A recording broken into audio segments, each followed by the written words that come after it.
Hello, equipment people. I got 4 here. See if we can get through them. These two I did as, I wouldn't call them contrasts, but they looked related. And that they're kind of far away from each other, but different countries. But looks like the same kind of setup with bed trucks. So I can look at the differences. Start with the Edmonton.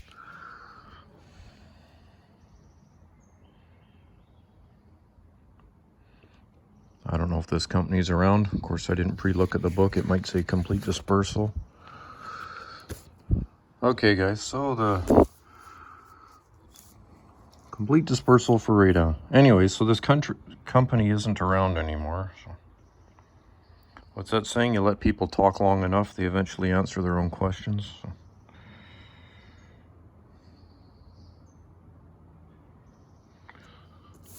They're all MAN trucks here.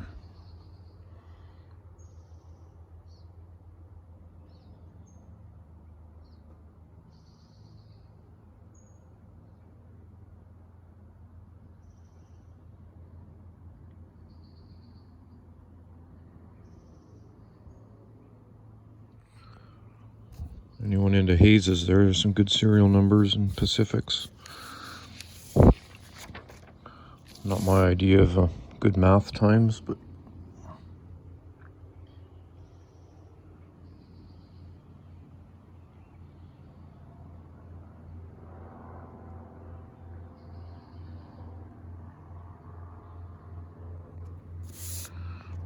trailers.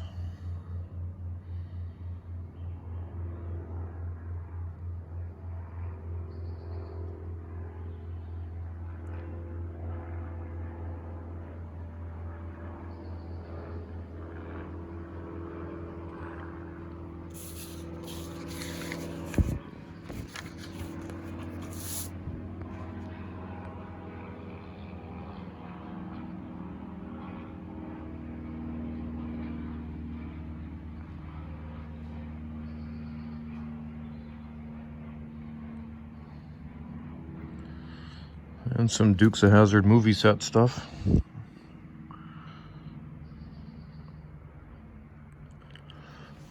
course, all you oil guys, I know exactly what that is, but of course I gotta go straight to the 1980s car jumping.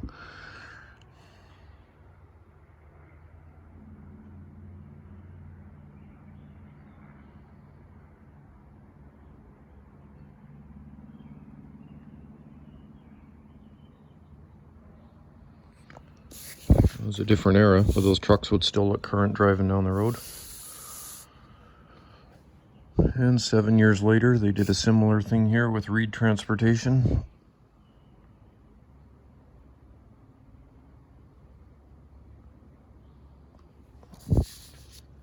Autocar. Very similar to a Western Star. I'm sure the cabs would interchange part for part just looking at them.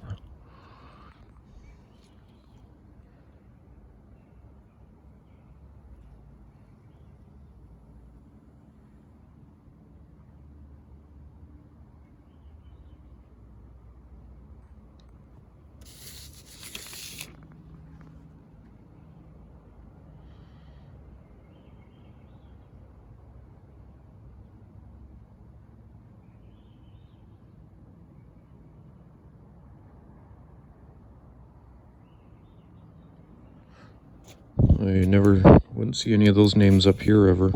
Ours were Brentwoods and Knights and Fruhoffs, Lowbeds, what else? Now we have K-Lines, Pace Setter, none of those names.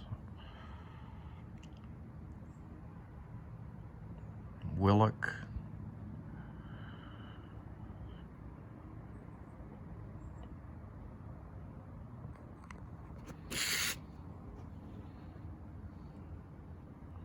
Little baby Clark.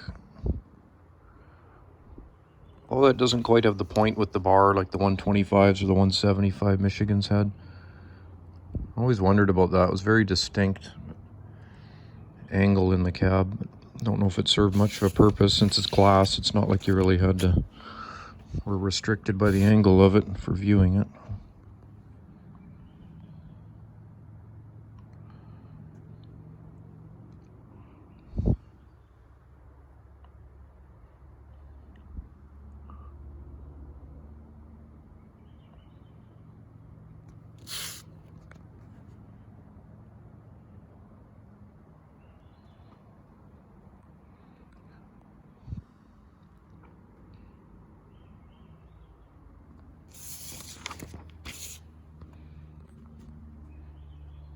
Good looking 900.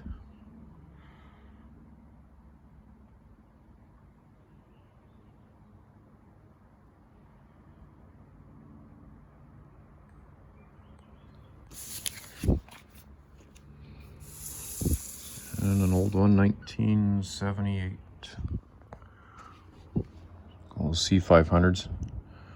I'll call them 523s here, but we would call those, if it drove down the road in front of you, I'd call that a C500. But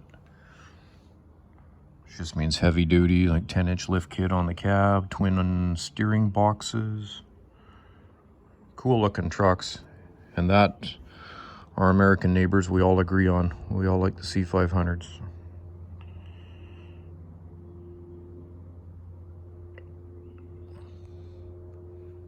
$1976 with a pointy cab. That's got to be right on the tail end of it.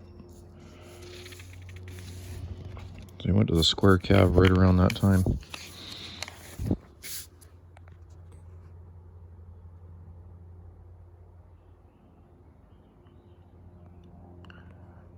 Yeah, I'd have been 8 years old or something around this time, but I remember the track loader owned the world up here. Excavator was kind of for big guys back then in the 70s, for sewer, water, main lines. They weren't used much for like wrecking houses or digging basements at all.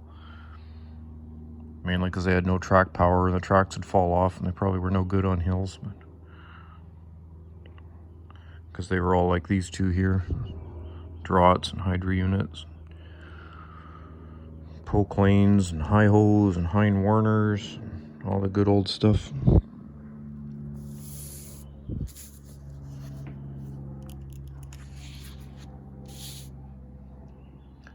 That's the actual Ritchie Yard in Surrey, isn't it? No, that's not the Patello Bridge. Or is it? I can't tell.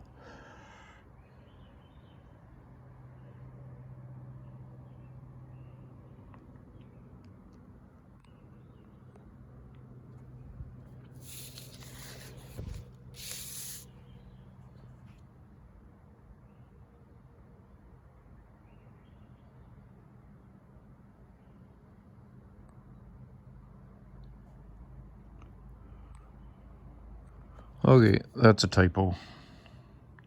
Because that's a Western Star. And that's an International. These should be flipped for description.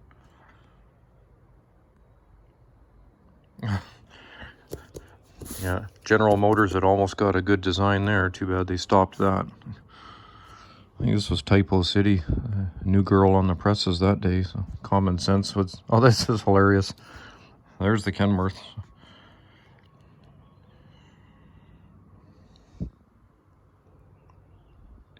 Yeah, they completely flipped the one side of the print to the other. So that's rich.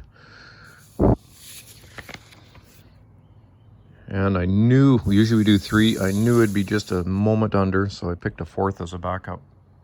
1988.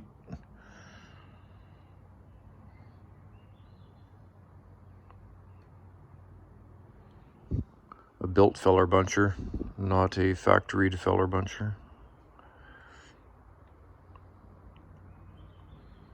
There's Monashee Ranches.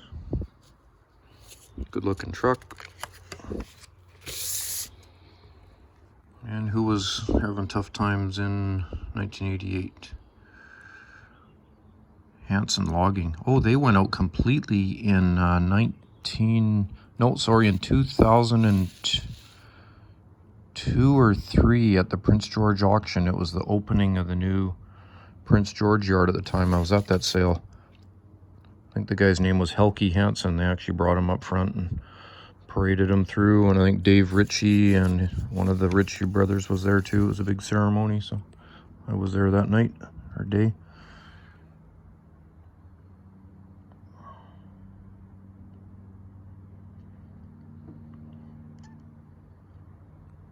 Man, I don't even know if we run line skidders in BC anymore. I can't see, I mean, a farmer or a rancher, but there's no way anyone could make a living with one.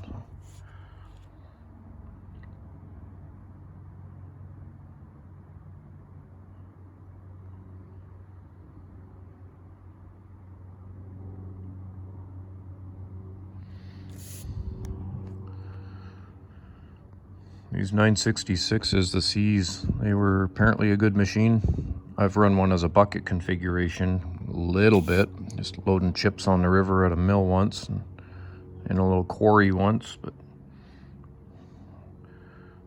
they were supposed to be a really good machine for.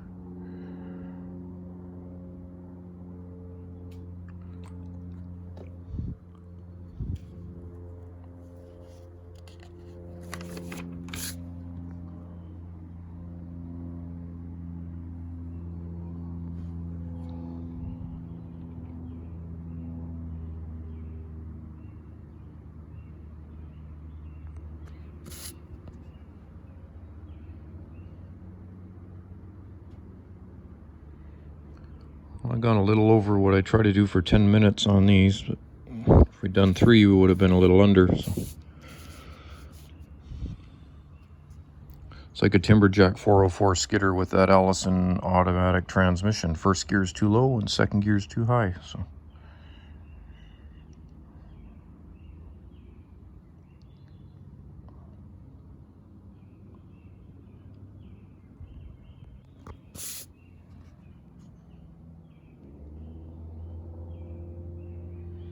That just isn't right, having the bunny ears, having the headache rack with the dump box.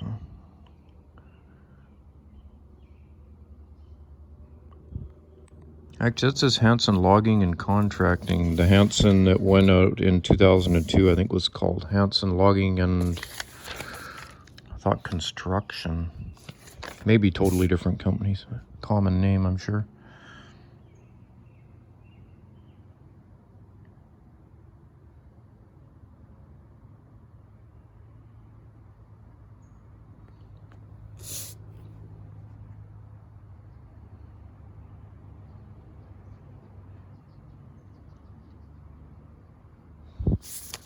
And last,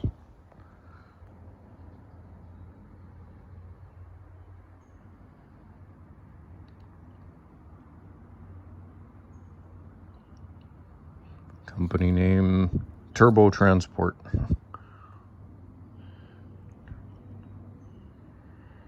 And that's all we got. Monashee Ranches. That's a good looking truck. All right, thank you.